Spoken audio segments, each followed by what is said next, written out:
Hey Swifties! Welcome to a brand new episode of Swiftie School, where together we walk Clownelia Street covering the latest news and Easter eggs from our fearless leader, Taylor Swift. I'm your host, Reagan Bailey, and it is enchanting to have you here.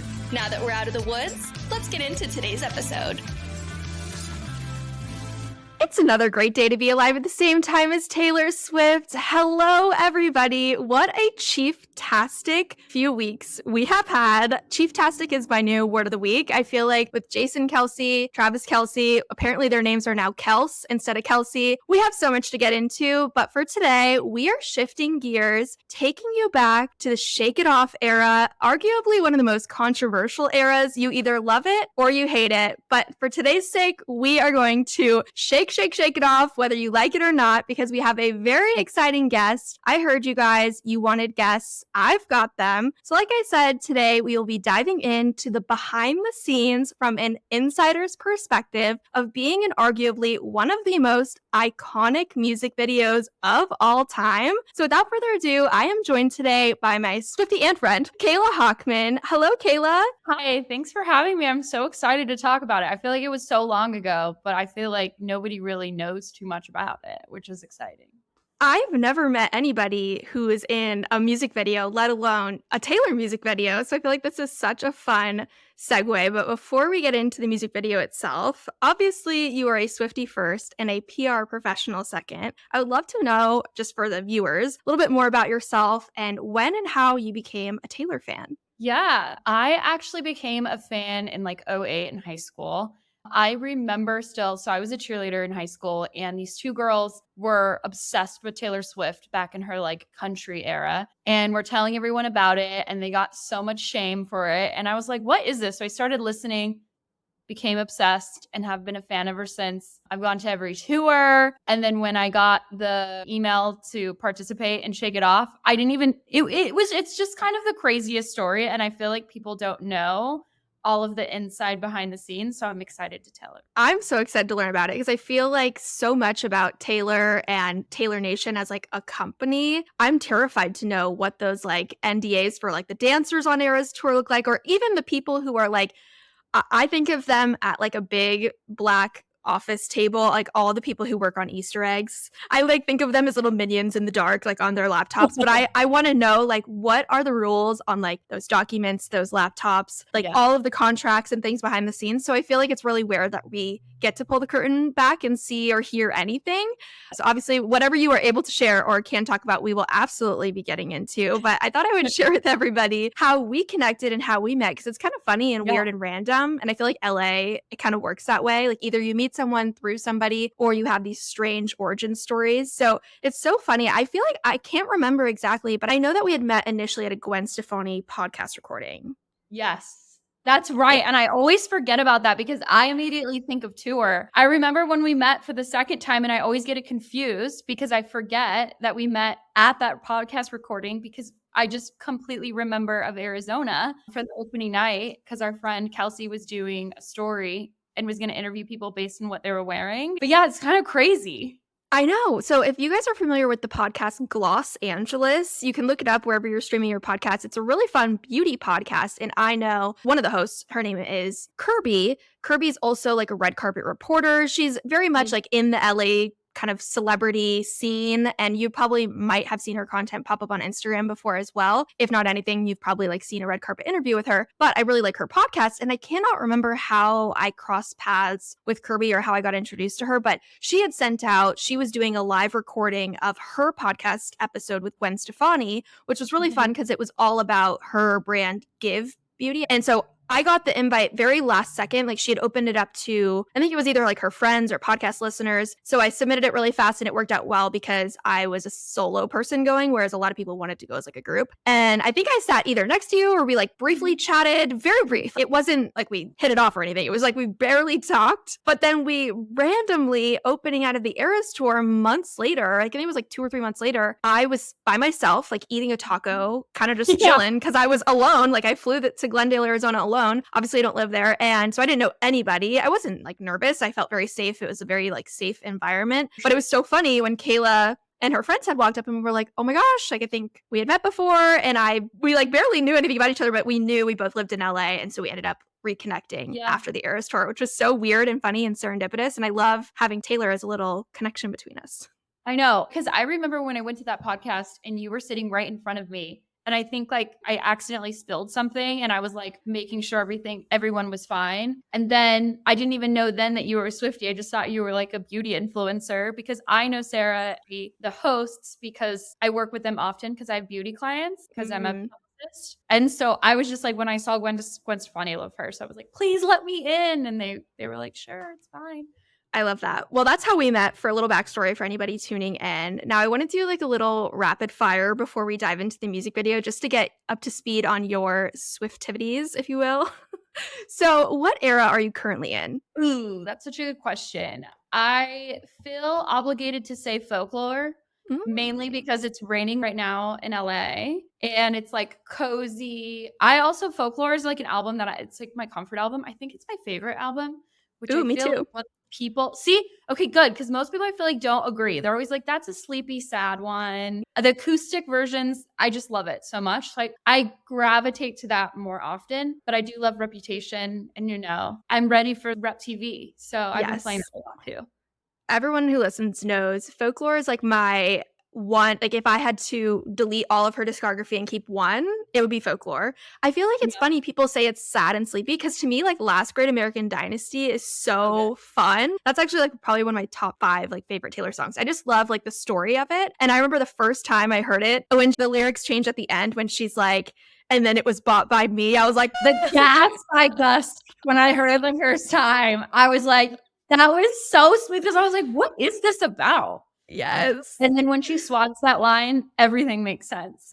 Everything makes sense. And that's Holiday House is what she's talking about, right? Yeah. Yeah. Oh my gosh.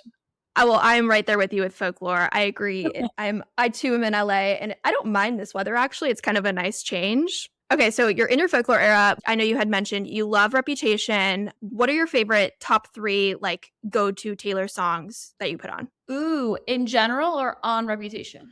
In general. So very randomly, I would say my top 3 songs. My first one is False God. And I know that sometimes is controversial. That's my favorite Taylor Swift song of all time. And I have no explanation for that. I think the saxophone in the background is just so soothing, but like iconic. I don't know. It's so good for her. And I think that's why I like that one a lot. And it's like, it also kind of feels a little sexual, but like, I don't know. I just love it. Clean, which is also ironic given the weather. Another one of my favorites that I just feel like it's very calming. Anything from folklore. I love August. That I like playing quite frequently. These are like kind of not mainstream ones. Like obviously people know them, but they're not like the top hits. Yes, exactly. And I feel like that's why I like them a lot because they're not overplayed to the general public, whereas they're more played in my apartment and my neighbors probably hate me because they hear it all the time. What else? I also love Midnights. A lot of those songs, they're just to so me good. Midnights I feel like is so vastly different as an album from the rest. Like it really does just stand out. And I feel like I've noticed because Matt, we have Midnights vinyl and I play it a lot because that's the only Taylor vinyl I have, and he's like, this one just sounds different. And I don't know if it was like the period of life she was in. I know that obviously all those songs were like written in the middle of the night, and I don't know if that was what it is. Like these are her like deep dark thoughts, but I do feel like Midnights has a different tone. And I hear most from people like our age, like true millennials, I feel like folklore and Midnights resonate most with our generation. I think so too. I feel like folklore and Midnights is the album that like straight men started to listen to, and I feel like it really like turned them into fans. Also lately, randomly Slut I've been playing a lot. I feel like it's like the beats of songs that I play the most frequently.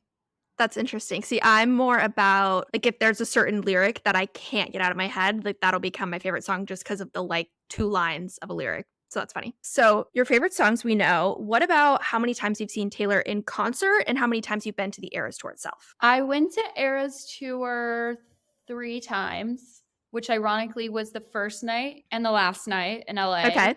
The best night, arguably. I know. Well, it's so crazy when you compare the first night. We had no idea what was going to happen. I feel like you're the only person I can talk to about this. Yes. I just feel like it was I've never seen a concert like that. I feel social media has ruined concerts for people because you feel FOMO, so you want to watch because you're like, well, what is happening? But at the same time, it ruins the experience and you know exactly what's happening. Like, I've never had an experience with a concert in the past, I don't even know, 15 years since social media where everything is a surprise. Yeah. Especially with Taylor because she makes concerts such a production where most people just stand there with a mic or dance around. So they're different. Yeah. It's like a Broadway show. Yes, exactly. It's like a full, like Mandy Moore choreography was incredible. So it's just so wild. And she sometimes does some like unhinged stuff like previous concerts where she's flown over the audience, like so cool and different. So it's really exciting to see. But I would say it was so awesome to compare the beginning. And I love the videos on TikToks where it'll show like first night, last night. Me too.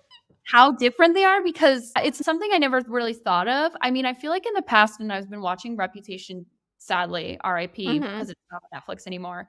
But comparing the difference from that to this and how much more choreography and it feels like a Broadway show she's less robotic too. She used to be like, I don't know, like it felt like her neck didn't move or like she herself wasn't. And that's really hard to master because I was a dancer my whole life. And I know some people it's like either they have rhythm or they don't.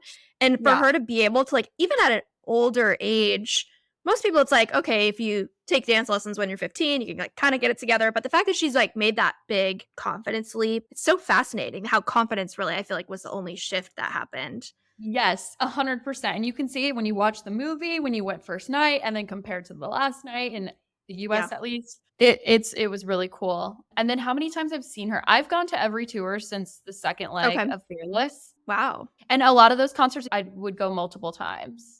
Okay. So like probably over 15 then. Yeah, for sure. And then I've also gone to like a lot of this. We'll have to have another discussion because I don't know if I've told you about this. I've seen a lot of like secret concerts of hers. Not really secret, like invite like those only. American Express ones or like.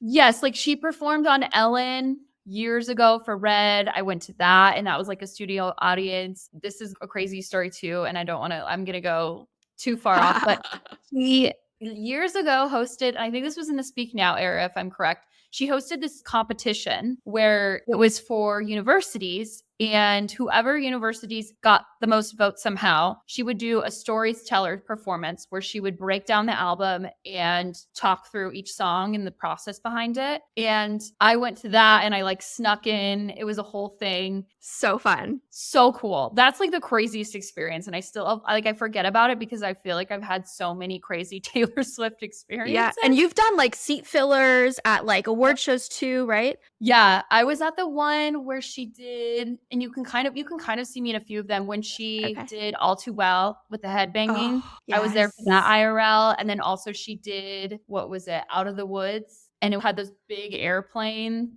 Oh, that one was really I cool. forgot about that. Yeah. I'll sometimes watch the videos because they'll pop up randomly on TikTok. And I'm like, wait a second. That was me. So I love how stuff resurfaces. And speaking of Shake It Off, you like posted the other day how your like little behind the scenes clip from the Shake It Off music video popped up, which is so funny because you look exactly the same, just younger.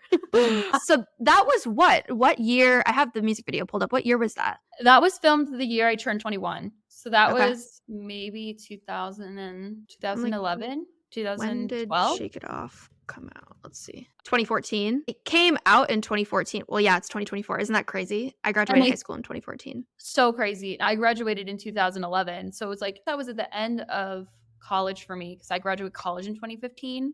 Okay. And the whole Shake It Off thing, I got the call for the audition on my birthday when I was drinking in Vegas. My gosh. Well, that was my question was like, was there an audition? Yeah, so it was a whole thing. So this was back when Taylor Nation was really small. She was like still coming up, but I feel like they didn't advertise Taylor Nation at all because social media didn't really exist. It was really only Instagram and Facebook. MySpace was on the downcline. And like Tumblr and... Yes, in the Tumblr era. And so I randomly got an email. It was like a subscription or whatever through Taylor Nation. And I need to see if I can find it because... Oh my gosh, yeah, that'd be fun.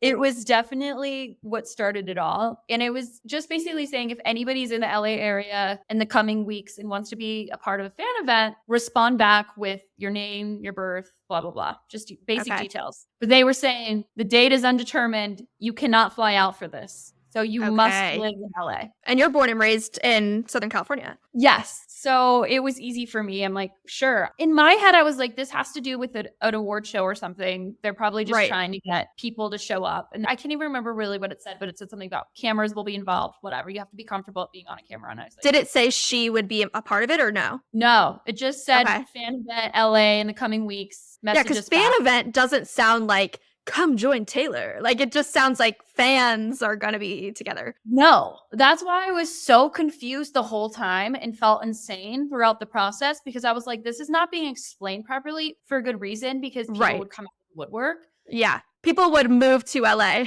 Yes. They'd be like, I am packing my bags. I will live in LA for a week and hope for the best. Yeah. So, this was when I was living still at home. So I was like an hour and a half out of LA, but that wasn't that big of a difference, I thought. No. So I still applied. I was like panicking, hoping. I didn't hear anything for days. Okay. And so days later, my 21st birthday, we went to Vegas to celebrate with a few of my friends. My family was there. And I'm at the Rainforest Cafe in MGM. Iconic. I still remember. Yeah. And I was like, I'm over this. And my phone lights up and it's a call from Nashville.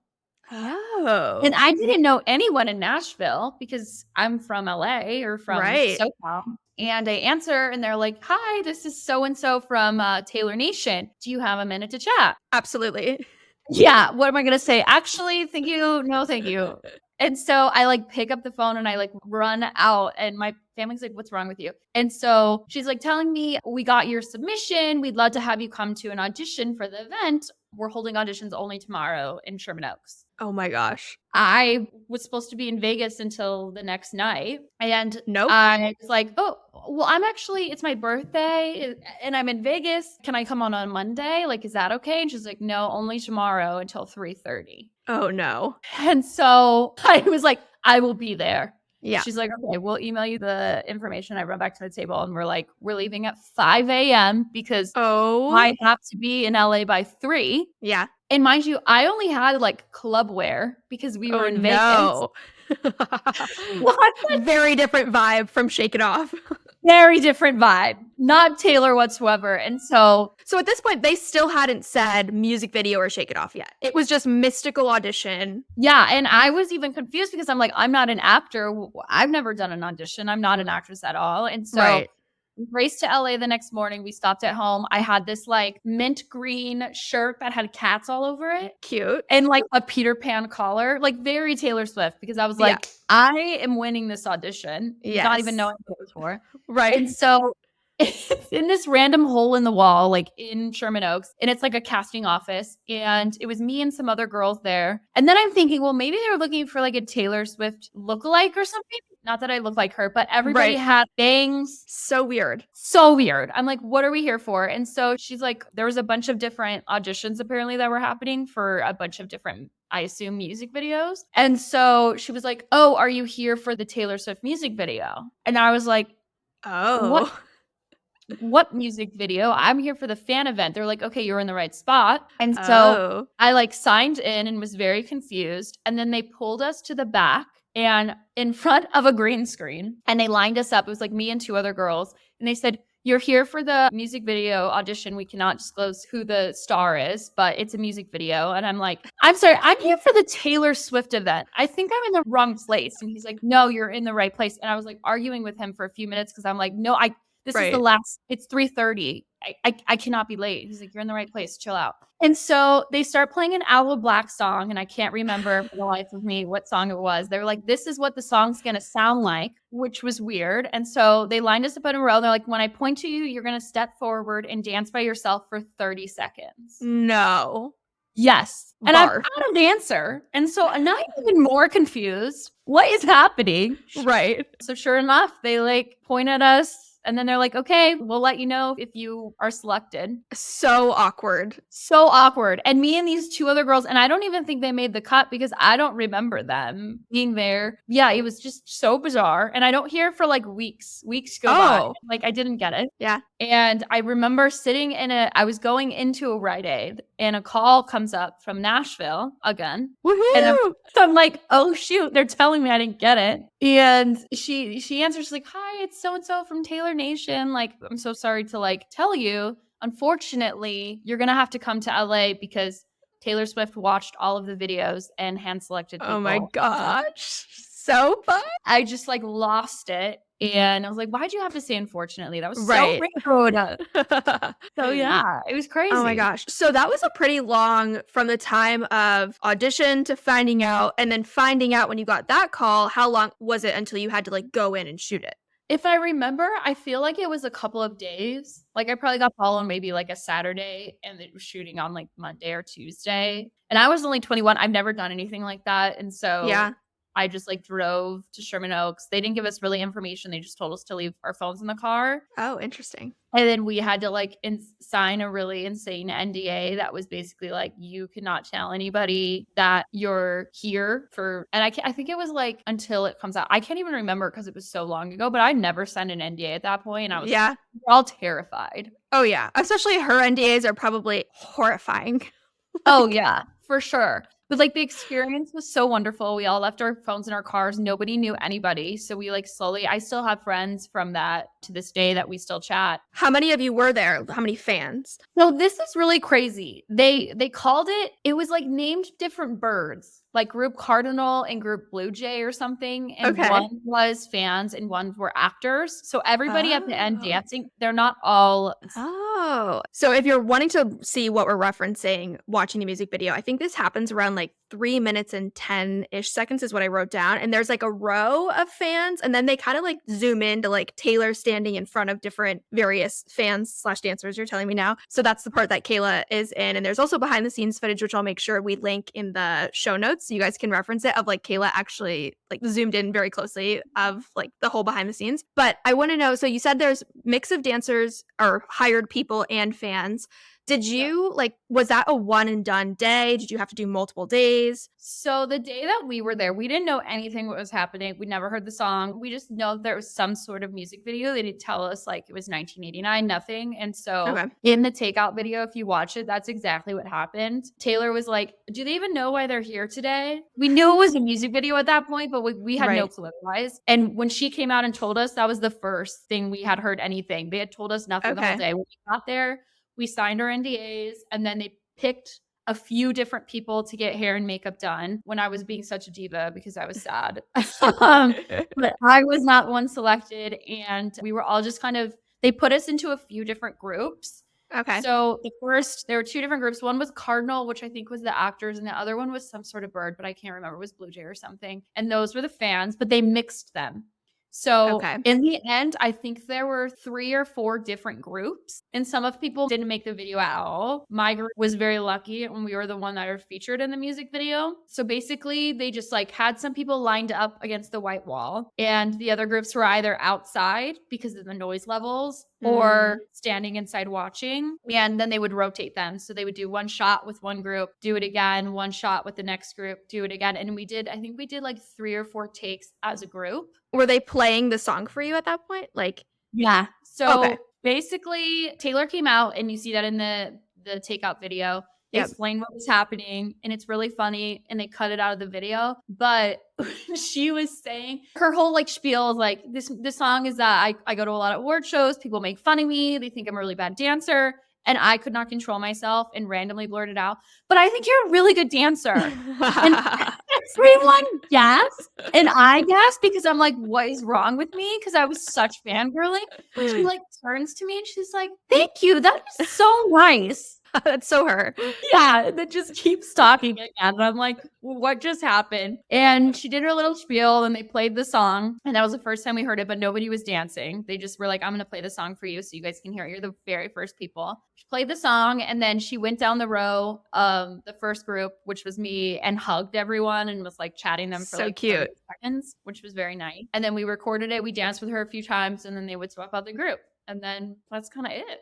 So fun. I feel like I've had like a couple experiences where I've done like I did a beauty commercial once and I used to audition for Disney princesses when I lived in Florida. I probably auditioned like 20 times. And I always learned like afterward you walk away and you're like, oh, like now that I know what the experience was, I wish I could have like been more outgoing or danced harder, or like I hate that feeling after you do like a scary thing and then walking away. You've probably relived that moment a million times in your head being like, I wish I could have said or done. 100%. Also, that interview in the takeout video is so embarrassing because I'd never signed an NDA in my life. I've never done anything. This was before I did like seat fillers and stuff like that. So I was not used to cameras or any of that. And I had stage fright. Like a few times in college, I would do talent shows and I would sing Taylor Swift songs and I would forget the lyrics in front of audiences. Like I have stage fright. It's not fun at the time. They just came up with the camera and they're like, okay, we're going to interview you and just like talk about your experience. But in my head, I was like, but I signed an NDA. Like, are they trying to sabotage me?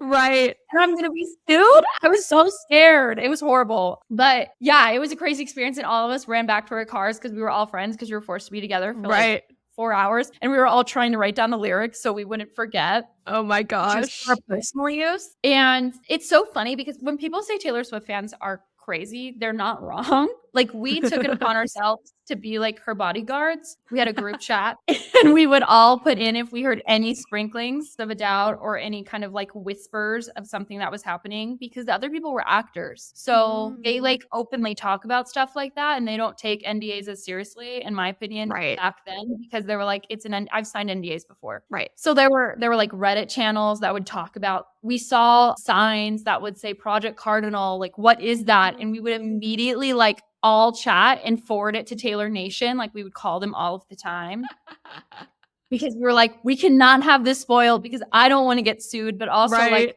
it was such a magical experience that we didn't want it to be ruined for anyone. And we wanted it to be a surprise because that's what she wanted. Right. Well, I thought it was so interesting when I was looking up the music video and just like wanting to learn more about it. This is actually the number 17 most viewed video on the internet of all time. Isn't that crazy? It's so crazy. I like it doesn't even feel real. And it's nice because it's my fun fact for life. And I'm like, yes. Video. It has 3.3 billion views. Like that's wild. So crazy. So crazy. I can't even fathom. Same. I'm like a celebrity. Yeah. In my head. That's what I tell myself. And hopefully when I eventually have kids, they think the same. They think that I'm as cool as I think I am. But it's crazy because whenever I tell people, they immediately know. And it's not like, oh, I was in the Wildest Dreams music video. No, what is that? Because it's not as mainstream. Well, I think what's like really interesting about this music video is it's actually probably one of her lowest budget music videos. Like it's not fancy. Yeah. Like I rewatched it before this because I was like, all right, let me get a refresher. And it's literally just like either a black or white or gray background and then just her and people. There's like no production value or editing really to this video, which is wild. Like I think it goes to show like less is more sometimes. And I think why this video is so successful is it was like one of the first times I feel like we really got her goofy personality that we now like love on the Eras tour 10 years later or 11 years later, whatever it is. I think like that really just shines through of so many girls can relate to like looking crazy and dancing in their room, how she did for like 4 minutes during that video, you know? For sure. And I feel like it was the first time where she did like cool hair and makeup and was a different personas that she's like embracing because that was before that would have been before Blank Space, which is another one where I feel like she embraced crazy. Well, and a lot of them are like subsequent ones were like her acting, like her as a character, and this one's just like her. She's characters in it, but like they're always her, you know what I mean? Yeah, I was hoping secretly that I would get a call and be like, we're going to do a reunion for Shake It Off for 1989 TV because that would have been so cool. That would have been so cool. I feel like she could have really done kind of a redo of it, but with like her more updated eras or even like adding in newer drama or whatever. Like, I don't know, if she dressed up as like I don't know, something up from controversy in this current era of hers would have been really cute. I am itching Yeah. for a new music video, actually. A lot of I people are itching know. for one. Well, we haven't had one in a while. The last one was the one from Speak Now, right? With Kayla Hockman? Yeah, I think that was the last one, which I like, but I also love her old, really over-the-top music videos too. Yeah, exactly. I know. I love when she, like, plays a character and is, like, in it and having fun, because that one she wasn't even in. Yeah, that's true. She wasn't. I mean, the whole point was they were, like, working for her basically to help her. If you guys are listening on Spotify, make sure you go down to the bottom. I'm gonna have a Q&A section for you guys, and you can drop any additional questions that you might have for Kayla about this experience, and maybe I'll do, like, a follow-up post on Instagram when this episode comes out, answering some of your guys' hot questions, or if you guys wanna have Kayla back, we can talk about more Swiftivities, but definitely head to the bottom, drop some questions for Kayla, or if you don't have Spotify or you're tuning in from elsewhere, you can go to the form, which is in the episode description, fill out the form, and just tell me that the question's for Kayla, and I can make sure to hopefully get those to her and answer anything else you might want to know. But Kayla, I don't know if you actually listen to Swiftie School, but we end every episode with what I call Swiftie submissions. And these come from anybody. It could be anonymous, they could tell me their name, but we talk about all sorts of random things, sometimes clowning, sometimes random questions for me. But Lizzie A sent in a question, and she had said she was scrolling Instagram and came across a Pat McGrath ad, and it seemed kind of suspicious because it was posted, seems like earlier this month, which right now we're in January. She said it featured a black and white vault, and because it was an ad, I don't know if she didn't attach like a picture, so she might have lost that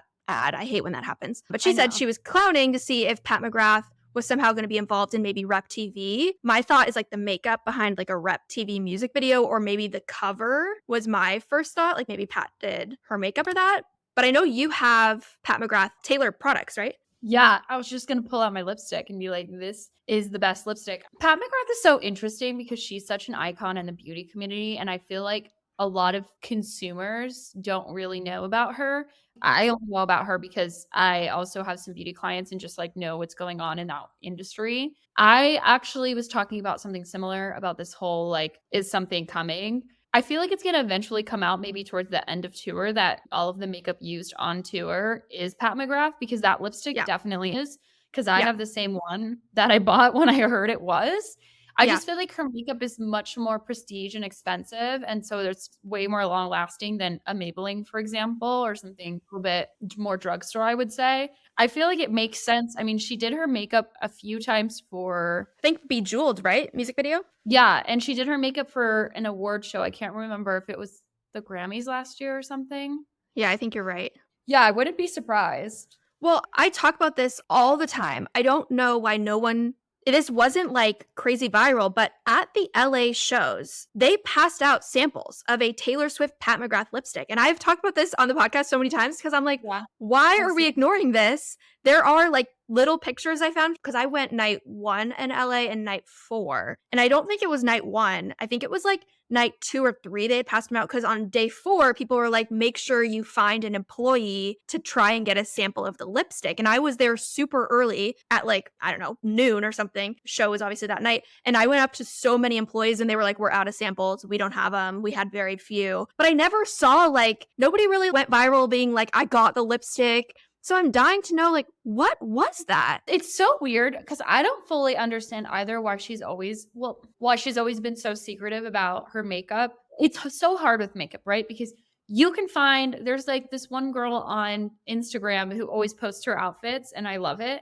And I'm like, I can never afford a $12,000 bag, but I love that for you, queen. Go off. Right. But with her makeup, it's so hard because there's so many different brands. It's all a gamble. But also, even if you go on Pat McGrath's website, there's literally a Bejeweled collection that has a bunch of different products within it. And some of them will literally say the Taylor kit or something. Yeah. So I'm wondering if it's just they're like working out a deal. It's weird from a PR perspective, because a lot of the times you're not able to use their name without them getting some sort of commission off of that. Right. And some sort of contract in place.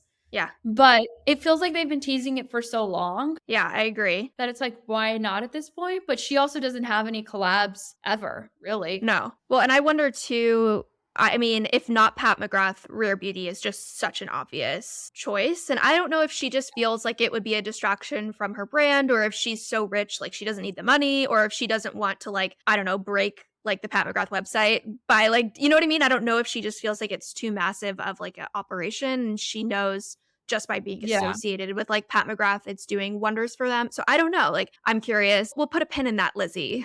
But I hope that now that we're talking about this, we get served the ad. Yeah, 1,000,000%. And also my thing is always like, I don't know if she does collabs. She doesn't do collabs because obviously she doesn't have any brands of her own, but is there going to be a Taylor Swift beauty brand down the line that she just doesn't want to align because then that diminishes her brand? Yeah. Who knows? I don't know. It could be like her post Eras Tour project of some sort of brand coming out. Okay, switching gears to the Eras Tour, Avery sent in a question and she started out by saying, "Can I ask you a question?" And she put LOL. "What should I wear to the Eras Tour in winter? I am going to the Toronto show at the end of 2024. It is probably going to be very cold. I don't know what era I want to be in, and I also don't want to be cold. Any ideas? What do you think?" Well, in that stadium, it's open, is it? That was my always concern when they were performing there, when she's going to perform there during the winter, because I don't think there's a dome. Is that what you call it?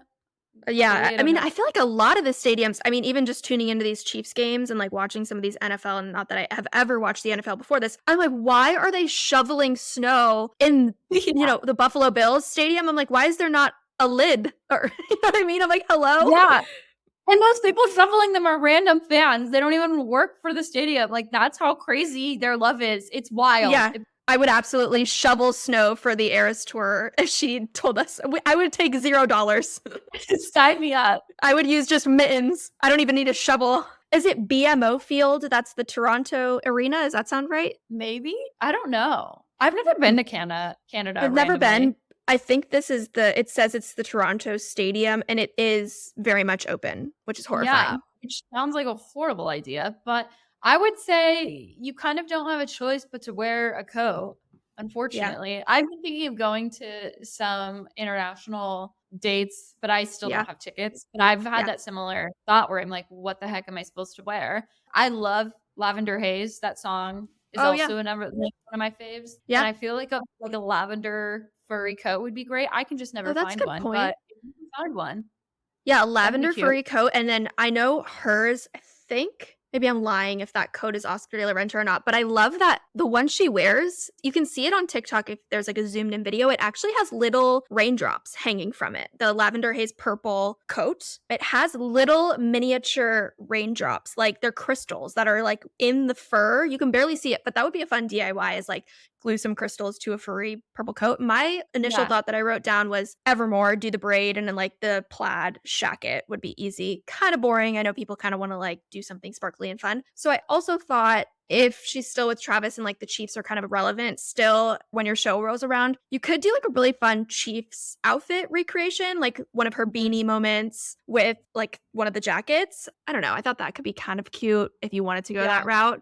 But that's a tricky one. I had thought, obviously, she wears the pink coat in You Need to Calm Down, but she has the bikini underneath. But you could still do the fun glasses with the fun updo and then just like button it, I guess. Yeah.